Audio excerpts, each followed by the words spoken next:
بسم اللہ الرحمن الرحیم۔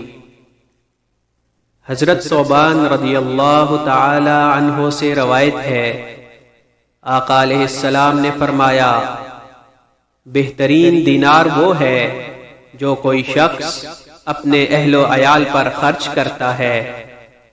بہترین دینار وہ ہے جو کوئی شخص اللہ تعالی کی راہ میں اپنی سواری پر خرچ کرتا ہے، اور بہترین دینار وہ ہے جو کوئی شخص اللہ کی راہ میں اپنے ساتھیوں پر خرچ کرتا ہے۔ ابو قلابہ نے کہا، آپ صلی اللہ علیہ وآلہ وسلم نے گھر والوں پر خرچ سے شروع کیا تھا۔ پھر ابو قلابہ نے کہا، اس شخص سے زیادہ اور کس کا اجر ہوگا جو اپنے چھوٹے بچوں پر خرچ کرتا ہے؟ اللہ تعالیٰ اس شخص کے سبب ان بچوں کو نفع دیتا ہے اور غنی کرتا ہے۔